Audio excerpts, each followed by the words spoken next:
नमस्कार। शब्द विन्यास 666 पर आप सभी मित्रों का पुनः पुनः स्वागत और अभिनंदन। कहानियों की इस श्रृंखला में आज हम सुनने जा रहे हैं सुधा अरोड़ा जी की एक कहानी। शीर्षक है ताराबाई चौल, कमरा नंबर 135। ये एक ऐसी स्त्री की कहानी है जिसके लिए पति का व्यवहार, उसकी दी हुई यातना उसके लिए एक आदत बन गई है। पति की मृत्यु के बाद भी वो उस आदत से उबर नहीं पाती। उसे मिली हुई यातना भी एक अफीम सा नशा देती है उसे। हजारों हजार स्त्रियां हमारे इर्द गिर्द ऐसी रहती हैं जिन्होंने इसे रूटीन का हिस्सा मान लिया है और इस आदत को अपनी रोज़मर्रा की ज़िंदगी में शुमार कर लिया है। तो अब बढ़ते हैं हम कहानी की तरफ और सुनते हैं ताराबाई चौल, कमरा नंबर 135। तो सुनना प्रारंभ करें। उस बाँझ औरत के 38 वर्षीय मर्द को मरे आज 14वां दिन था। नहाने के बाद निचोड़े हुए पेटीकोट से अपना गीला बदन पोंछते हुए अचानक उसकी निगाह आईने पर पड़ी। उसने आईने की धूल को गीली उंगलियों से पोंछ दिया। वह चौंकी। हफ्तों, महीनों, बरसों से उसने आईना नहीं देखा था। पिछली बार उसने आईना कब देखा था? शायद तब जब शादी से पहले 5वीं कक्षा में पढ़ते समय वह स्कूल जाने से पहले बालों में रिबन बांधती थी। आज उसे लगा जैसे वह पहली बार अपने को आईने में देख रही थी। पहले जब वह आईने में देखकर चोटी गूंथती थी तो सिर्फ आंखें देखती थी। जब कानों में बुंदे पहनती थी तो उसकी आंखें सिर्फ कानों को देखती थीं। सारे बिखरे हुए टुकड़ों को मिलाकर उसने अपना चेहरा एक साथ पहली बार देखा। आईना मटमैला था और छोटा। वह अपने पंजों पर उचकी। बहुत आहिस्ता से उसने गीले बदन से कपड़ा हटाया। गले से नीचे उसने कभी अपने को आईने में देखा ही नहीं था। वह एकटक देखती रही। सहसा जैसे पैर तले की जमीन रेत में बदल गई और पैर नीचे रेत में धंसने लगे। उसने दोनों हाथों से सिर थामा और आंखें बंद कर तहखाने में उतर गई। वह नीचे धंसती गई, इतनी कि होठों तक रेत की किरकिरी गिजगिजाने लगी। दिल उछलकर हथेलियों में आ गया। उसने अपने को समेटा और लंबी सांस लेकर हथेलियों से बाएं वक्ष के नीचे की धड़कन को महसूस किया। फिर अपने को ऊपर खींचा, जमीन पर पैरों को महसूस किया और वक्ष को कांपती हथेलियों की ओट से धीरे धीरे आजाद किया।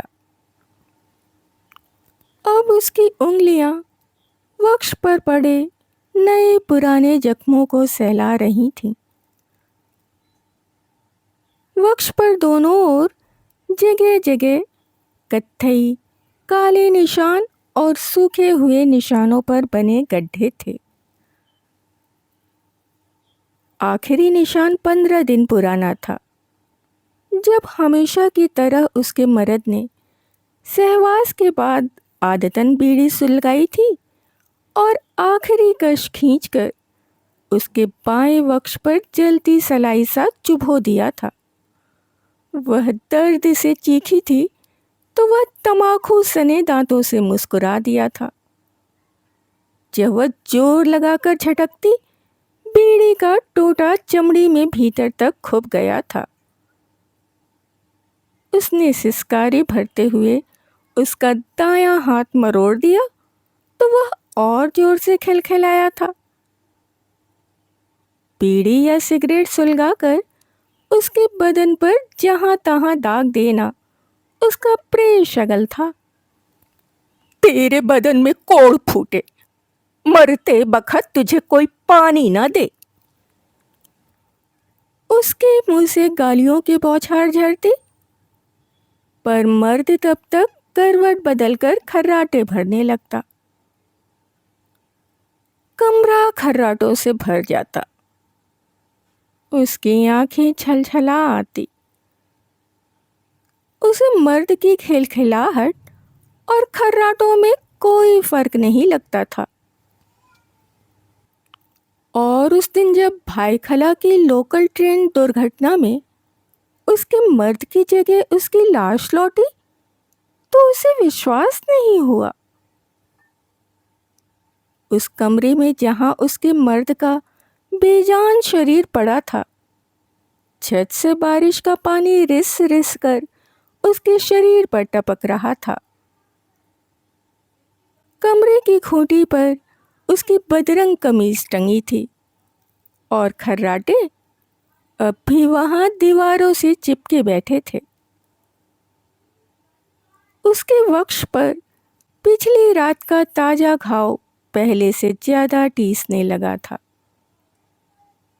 उसके बदन पर पड़े तमाम घाव जिंदा हो गए थे। वह दहाड़े मार मार कर रो रही थी, पता नहीं अपनी छाती पर रिश्ते जख्मों के कारण या अपने पति की मौत पर। छत से टपकते पानी और उसके आंसुओं के बीच वह शरीर कब उठा लिया गया, उसे पता नहीं चला। उसने काले दानों वाला मंगलसूत्र उतार कर आले में रख दिया। 4 दिन बाद उसने काम पर जाना शुरू कर दिया। वापस लौटने पर उसे कमरा बहुत बड़ा लगा। खुरदरे फर्श पर घुटनों रेंगते एक जोड़ी नन्हे पैरों की ललक और कमरे में बिखेरी गई चीजों का सपना कोनों कोनों में दुबक कर कमरे को खाली और भुतहा बना रहे थे। इसी कमरे में पहले वे दो भी भीड़ की तरह आपस में टकराते या एक दूसरे से कतराते रहते थे। इसके बाद दिन भी उसे बड़े लगने लगे। काम से लौटकर वह रोज फर्श को रगड़ रगड़ कर पोंछती, पर एक अजीब सी गंध थी जो ठहरे हुए समय की तरह वहां बैठ गई थी और जाने का नाम नहीं लेती थी। जब रात को काम से थकी टूटी पस्त होकर खाट पर लेटती तो छत पर टंगे और दीवारों पर बैठे हुए खर्राटे नीचे उतरकर उसके आसपास पसर जाते। छत की फांक से मर्द की बेरहम खिलखिलाहट बरसात के पानी की तरह झरने लगती। उसकी छाती पर रोज एक नया घाव खौलते पानी की तेज धार सा पड़ता और वह चौंक कर उठ जाती। उसने अपने मर्द की सारी चीजों को उठाकर आंखों से परे रख दिया। ठर्रे की बोतल को दरवाजे से बाहर रखा। और खूंटी पर टंगी कमीज को खाट के नीचे पड़े कपड़ों में डाल दिया।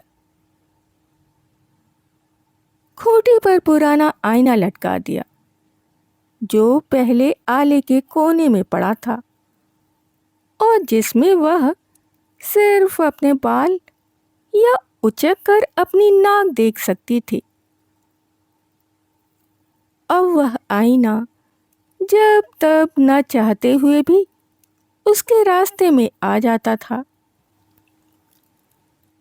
आईने में देखते हुए उसने वक्ष पर सूखते घाव की पपड़ी को उंगली से जरा सा छीला तो उसमें से खून की लाल बूंदें छलछलाने लगी। उसका भरम था कि घाव सूख रहे हैं, वे अब भी गीले थे। उसने गीले पेटीकोट से आईने को ढक दिया और आईने के सामने से हट गई। कपड़े पहनने के बाद उसने देखा खिड़की की उखड़ी हुई काली लकड़ी की दरारों से छोटे छोटे तिलचट्टे 14 दिन से सूखे पड़े मर्द के दांत मांजने के ब्रश पर चढ़ रहे थे। उसके पास ही कोने में सिगरेट का खाली पैकेट था। वह उसे मोड़कर फेंकने को हुई कि देखा उसमें आखिरी एक सिगरेट बची हुई थी। उसने सिगरेट सुलगाई और अपने मर्द के अंदाज में एक कश खींचा, फिर एक और, फिर एक और।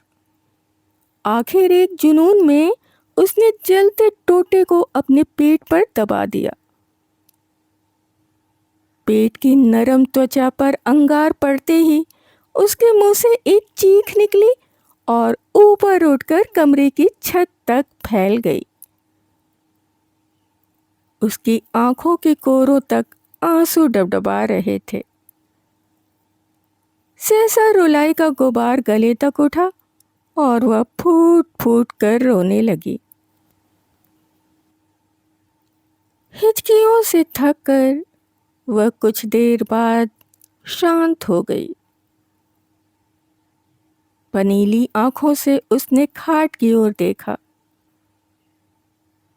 वहां उसके मर्द का धुंधलाया अक्स पैर हिलाते हुए बैठा था और उसके चेहरे की निर्मम हंसी आईने सी साफ थी।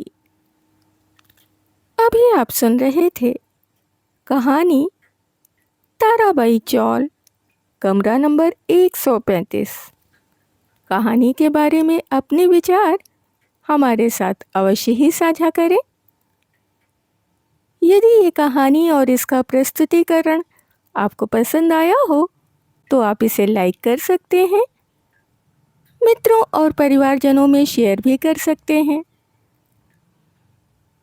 जो भी सदस्य पहली बार चैनल पर आए हैं वो चैनल को सब्सक्राइब कर लें और बेल आइकन को दबाना बिल्कुल भी ना भूलें। कहानियों और उनके प्रस्तुतिकरण से संबंधित यदि कोई विचार, सुझाव, आलोचना या फरमाइश आपके पास हो तो उसे कमेंट्स के जरिए हम तक आने दें।